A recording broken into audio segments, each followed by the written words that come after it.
Hi all, welcome to movie reviews by San. ప్రతి డైరెక్టర్కి ఒక unique way of story telling ఉంటుంది. For suppose Rajamouli గారిని తీసుకున్నాం అనుకోండి, ఆయన పురాణాల్లోని క్యారెక్టర్స్ని ఆ కథలకి కొత్త నేరేటివ్ ఇచ్చి ఆయన స్టైల్లో ప్రజెంట్ చేస్తాడు. సుకుమార్ గారిని తీసుకుంటే రంగస్థలం లాంటి విలేజ్ డ్రామా అయినా, నానక్ ప్రేమతో లాంటి కార్పొరేట్ మూవీ అయినా లాజిక్ అండ్ ఎమోషన్స్ని ప్రాపర్గా హ్యాండిల్ చేస్తాడు. ఇలా ఎవరి way of movie making style వాళ్ళకు ఉంటుంది. చాలా మంది అప్కమింగ్ డైరెక్టర్స్ ఇలా ఆల్రెడీ ఎగ్జిస్టింగ్ డైరెక్టర్స్ యొక్క యూనిక్ స్టైల్ ని కాపీ కొట్టాలని ట్రై చేసి most of the time fail అయ్యి బొక్క బోర్లో పడుతుంటారు. బట్ మన 2023 అనేది ఒక మ్యాజిక్ ఇయర్. ఈ ఇయర్ లో ఒక 10 మంది డైరెక్టర్స్ ఒక legendary directors way of movie making ని అచీవ్ చేయగలిగారు. అచీవ్ చేయడమే కాదు, కొంతమంది ఆ డైరెక్టర్ మించిపోయారు కూడా. రాజమౌళి, సుకుమార్ మూవీ మేకింగ్ అయినా కాపీ చేయగలమేమో కానీ ఆ legendary director movie making style మాత్రం ఎవ్వరు కాపీ చేయలేరు. అంత యూనిక్ అయింది. ఇంతకీ ఆ లెజెండరీ డైరెక్టర్ ఎవరంటారా? మన Steven Spielberg, James Cameron, David Fincher లాంటి డైరెక్టర్స్ కూడా డైరెక్షన్ అంటే ఏంటో నేర్పిన మన గ్రేట్ మెహరన్న. మన మెహరన్న మూవీ మేకింగ్ స్టైల్ని అచీవ్ చేయగలిగిన ఆ టాప్ 10 మూవీస్ గురించి ఇప్పుడు మాట్లాడుకుందాం. ఈ జెమ్స్ ఆఫ్ 2023ని ర్యాంకింగ్ వైజ్ టాప్ 10 to 1కి ఆర్డర్లో పెట్టాము. మన నెంబర్ 10 వచ్చేసి ఏజెంట్ మూవీ. ఏజెంట్ మూవీ గురించి చెప్పే ముందు మీకు ఒక కథ చెప్తాను. అప్పుడే పుట్టిన ఒక కోడిపిల్ల చీకట్లో నడుస్తుంటే కాలు జారి నీళ్ళలో పడింది. ఎలాగలా ఈదుతూ ఒడ్డుకి చేయడానికి ట్రై చేస్తే ఒక చేప వచ్చి ముక్కు కొరికింది. అతి కష్టం మీద నదిలో అడుగా కొట్టుకొస్తున్న ఒక కర్ర లాంటి దాన్ని పట్టుకొని దాని మీదకి ఎక్కి కూర్చుంది. తీరా చూస్తే దానికి అర్థమైంది అది కూర్చుంది కర్ర మీద కాదు, ముసలి మీద అని. ఆ ముసలి నుంచి తప్పించుకోవడానికి ఆ నది పైగా ఉన్న ఒక చెట్టు నుంచి వేలాడుతున్న ఒక తీగని పట్టుకొని పైకి ఎక్కడానికి ట్రై చేసింది. అలా ఎక్కుతుండగా దానికి అర్థమైంది అంటే అది పట్టుకునే తీగ కాదు, పాము అని. ఆ పాము నుంచి కూడా అతి కష్టంగా తప్పించుకొని చెట్టు పైకి ఎక్కి ఒక సేఫ్ ప్లేస్లో కూర్చుంది. ఇంకా దాన్ని ఎవరు అటాక్ చేయలేరు అని ఒక కాన్ఫిడెన్స్ వచ్చాక అలా కూర్చొని నేచర్ని ఎంజాయ్ చేస్తూ ఆకాశం వైపు చూసింది. అప్పుడే 2 కాకి పిల్లలు చెట్టుపై నుంచి ఆకాశంలోకి ఎగురుతూ కనిపించాయి. అప్పుడు ఈ కోడిపిల్ల అనుకుంది, నల్ల రెక్కలున్న అవే అంత హైట్ ఎగిరితే తెల్ల రెక్కలున్న నేనెంత పైకి ఎగురుతా అనుకున్నది. వెంటనే ఆ చెట్టుపై నుంచి ఆకాశంలోకి ఎగిరిపోయి ఏ నది నుంచి అది తప్పించుకొని పైకి వచ్చిందో అదే నదిలో కింద పడ్డది. ఇప్పుడు ఇదే కథ వేరేలా చెప్తా. సినిమాల గురించి పెద్దగా అవగాహన లేని అఖిలన్న గారు నాన్నగారు చెప్పారని Akhil the power of Jua అనే యాక్షన్ మూవీ తీశారు. మూవీ ఫ్లాప్ అయ్యి నిండా మునిగిపోయారు. అబ్బాయికి యాక్షన్ సెట్ అవ్వలేదు, లవ్ స్టోరీస్ బాగుంటాయని నాన్నగారు డెసిషన్ తీసుకున్నారు. ఆల్రెడీ నాన్నగారికి మనం అనే హిట్ ఇచ్చారు కాబట్టి విక్రమ్ కుమార్ కే అనే డైరెక్టర్తో హలో మూవీ అనేది తీశారు.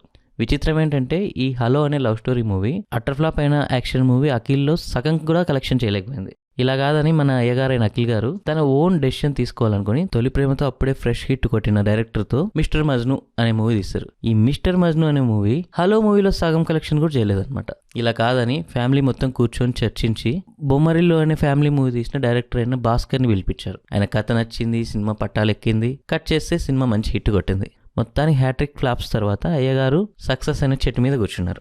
సో ఆ కంఫర్ట్ జోన్ నుంచి మన బాలీవుడ్, టాలీవుడ్ ఇక్కడంతా స్పై యాక్షన్ మూవీస్ వార్ లాంటివి వస్తున్నాయి అనేసి ఏ బ్యాక్గ్రౌండ్ లేని వాళ్ళే అంత పెద్ద హిట్ కొట్టినప్పుడు ఇంత బ్యాక్గ్రౌండ్ ఉంది, నేనంత పెద్ద హిట్ కొట్టగలను అనుకున్నాడు. ఆ కోడిపిల్ల రెక్కలు విప్పినట్లు అఖిల్ బాడీ విప్పాడు. అదే మంచిగా బాడీ బిల్డ్ చేశారు. ఏజెంట్ అనే పాన్ ఇండియా మూవీ అనౌన్స్ చేశారు. తీరా మూవీ చూస్తే అఖిల్ హ్యాట్రిక్స్ ఫ్లాప్స్ కొట్టాడు కదా, దానికంటే ఆ హ్యాట్రిక్స్ ఫ్లాప్స్ కంటే ఈ మూవీనే worst movie of Akhil's career అన్నట్లు నిలిచింది ఏజెంట్. మూవీ రిలీజ్ అయ్యాక ప్రొడ్యూసరే అఫిషియల్గా ఒక స్టేట్మెంట్ పాస్ చేశారు, మూవీ పోయింది సారీ అని. మన కోడిపిల్ల నదిలో పడి ఇది ఏదో ఒకటి చేసి వడ్డుకొచ్చి చెట్టు మీద కూర్చొని మళ్ళీ ఎగిరి వాటర్లోనే పడ్డట్టు మన అయ్యగారు యాక్షన్ మూవీ స్టార్ట్ చేసి అది సెట్ అవ్వలేదని లవ్ స్టోరీస్ జోలికి వెళ్ళి ఎలాగో సక్సెస్ కొట్టి మళ్ళీ యాక్షన్ అనే నదిలో దూకి అటర్ ఫ్లాప్ సంపాదించుకున్నాడు. ఏజెంట్ మూవీ అనేది one of the greatest rod of 2023 కాదు, one of the greatest rod of Akhil movies కూడా. ఇక మన నెంబర్ 9 విషయానికి వస్తే, ఆ రోజు 28 సెప్టెంబర్ 2023 యూట్యూబ్లో మూవీ రివ్యూస్ పెడితే ఎలా ఉంటుంది అని ఒక థాట్ వచ్చింది. థాట్ రావడమే ఆలస్యం, ఏదో ఒక మూవీకి రివ్యూ చెప్దామని నెక్స్ట్ డే రిలీజెస్ ఏమో నేను చూస్తే పెదకాపు 1 రిలీజ్ అని తెలిసింది. ఎలాగో మన శ్రీకాంత్ రడ్డాల మంచి సినిమాలే తీస్తాడు కదా, రీసెంట్గా నారప్ప కూడా మంచి హిట్టే. పెదకాపు రివ్యూ నా ఛానల్కి శుభారంభం అవుతుందనేసి టికెట్స్ బుక్ చేసుకున్నా. అదే నేను చేసిన పెద్ద తప్పు. ఆ 2.5 గంటల సినిమా 2.5 రోజులు టార్చర్ పెట్టినాను. టార్చర్ అనే పదానికి ఇంకో మీనింగ్ చెప్పాలంటే పెదకాపు అనేయచ్చు డైరెక్ట్గా. అంత టార్చర్ ఉంటుంది మూవీలో ఏ క్యారెక్టర్ ఎందుకు ఉందో, ఎందుకు వస్తుందో, ఎందుకు పోతుందో, అసలు ఆ స్టోరీ ఏంటో, నేను ఆ సినిమాకి చూడడం ఏంటో, రివ్యూస్ ఆ మూవీతో స్టార్ట్ చేయడం ఏంటో ఏం అర్థం కాదు. నేను రివ్యూ స్టార్ట్ చేసిన ఫస్ట్ డేనే ఒక రివ్యూవర్ పడే బాధ నాకు అర్థమైంది. మంచి సినిమా ఎంజాయ్ చేస్తాడు, మంచి జోష్లో రివ్యూ చెప్తాడు. అదే ఒక వర్స్ట్ మూవీ ఎలా ఉంటుందంటే మూవీ కంప్లీట్గా చూడకుండా రావడానికి కుదరదు రివ్యూవర్కి. అది చూస్తూ టార్చర్ అనుభవిస్తూ మళ్ళీ దాని గురించి మాట్లాడడం ఉంటుంది చూసారా, థియేటర్ నుంచి బయటకు వచ్చి దాని మించి టార్చర్ ఇంకోటి ఉండదు. ఈ పెదకాప్కి పార్ట్ 2 కూడా ఉందంట. ఆర్ఆర్ ఎప్పుడు వస్తుందో మరి. Number 8 Skanda the attacker. మన బోయమామ టైటిల్లోనే చెప్పేశాడు స్కంద ది అటాకర్ అని. అది చూసైనా అర్థం చేసుకోవాల్సింది ఈ మూవీ బోయపాటి గారు మన మీద చేస్తున్న అటాక్ అని. నాకు ఇప్పటికీ ఉన్న డౌట్ ఏంటంటే భద్రా లాంటి మూవీ నిజంగానే బోయపాటి గారు తీశారా, లేదంటే మన కొరటాల గారి మూవీ తీస్తే బోయపాటి గారు ఆయన పేరు వేసుకున్నారా అని. స్కందాలో మన బోయా గారి గోస్ట్ అపీరియన్స్, అదే గెస్ట్ అపీరియన్స్ కూడా ఉంటుంది. అది ఎక్కడ అనేది మీరు ఇప్పటికీ మెమ్స్లో చాలా చోట్ల చూస్తుంటారు. ఇదే ఆ గెస్ట్ అపీరియన్స్. ఇక మన నెంబర్ 7 అంటే ఆదికేశవ. నేను స్కంద ది అటాకర్ చూశాక అమ్మయ్య ఈ ఇయర్కి బోయా గారి డోస్ అయిపోయింది, మళ్ళీ 2024 ఎండింగ్ కానీ ఈయన మూవీ దిగదు, ప్రశాంతంగా కొట్టచ్చు అనుకుంటే బోయమా కల్ట్ క్లాసిక్ మూవీ మేకింగ్ స్టైల్ని కాపు చేస్తూ వచ్చింది ఆదికేశవ. ఈ వీడియో ద్వారా ఆదికేశవ డైరెక్టర్ శ్రీకాంత్ గారికి నేను ఒకటి చెప్పాలనుకుంటున్నాను. బాబు శ్రీకాంత్, నీ ఆదికేశవ లాంటి మూవీస్ చేయడానికి ఆల్రెడీ మాకు బోయమా ఉన్నాడు ఇండస్ట్రీలో, మళ్ళీ ఇంకో బోయా మాకు అవసరం లేదు. నీకు మళ్ళీ బై మిస్టేక్ డైరెక్షన్ ఛాన్స్ వస్తే నీ స్టైల్ ఆఫ్ మేకింగ్ నీకు చూసావు కదా, ఏది నాకు కోపం వచ్చింది, ఇదిగో Priyanka, Modi is my daddy, ఇలా మంచి కామెడీగా ఫీల్ గుడ్ టచ్ ఉన్న మూవీస్ చేసుకో. మనకెందుకయ్యా ఆదికేశవ రుద్రకేశవ అని.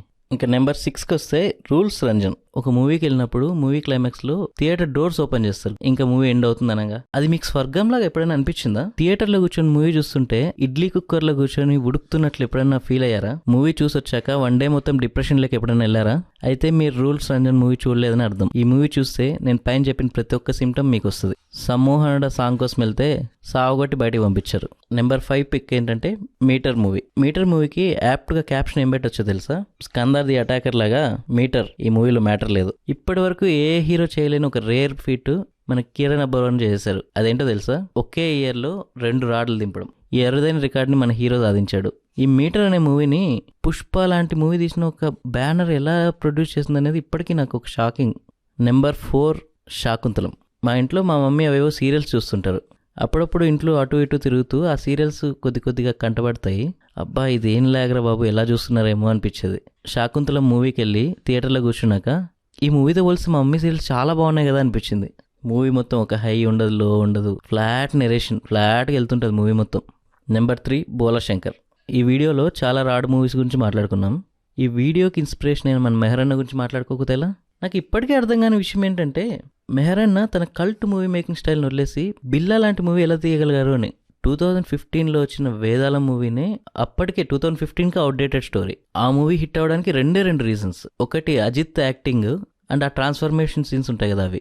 రెండోది మన Anirudh background music and songs. Vedalam నుంచి ఈ 2 ఎలిమెంట్స్ తీసేస్తే 2015లో కూడా ఆ మూవీ హిట్ అవ్వడం కష్టం. అలాంటి మూవీని ఆ 2 ఎలిమెంట్స్ తీసేసి బోలాశంకర్ అని 2023లో అసలు తీసే ధైర్యం ఎలా చేశారు? ఈ మూవీ అనౌన్స్మెంట్ నుంచి ఈ రోజు వరకు ఏ మాత్రం అటెన్షన్ తీసుకోలేదు బోలాశంకర్. ప్రతి ఒక్క ఆడియన్స్ మైండ్లో క్లియర్ ఇది ఫ్లాప్ అవుతుంది. అందరూ వెయిట్ చేసింది ఏంటంటే ఇది ఏ రేంజ్ అటర్ ఫ్లాప్ అవుతుంది అనేసి. వాళ్ళందరి ఎక్స్పెక్టేషన్స్ బీట్ చేసి మరీ వర్స్ట్ ఆఫ్ ద వర్స్ట్ మూవీగా బోలాశంకర్ అయింది. మన టాప్ 2 రామబాణం. లిటరల్లీ ఈ వీడియోలో గోపీచంద్ గారిని ఇంక్లూడ్ చేయాలని చాలా బాధగా ఉంది. చాలా మంచి ప్రామిసింగ్ యాక్టర్ ఆయన. ఏదో టైం బాగాలేక వరుసపెట్టి ఫ్లాప్లో ఉన్నాడే కానీ గోపీచంద్ కట్అవుట్ని పొటెన్షియల్ని కరెక్ట్గా వాడుకుంటే ఒక 100 కోట్ల బొమ్మ పక్కా పడుతుంది. ఈ మూవీ డైరెక్టర్ శ్రీవాస్ కూడా మ్యాటర్ లేని డైరెక్టర్ అయితే ఏం కాదు.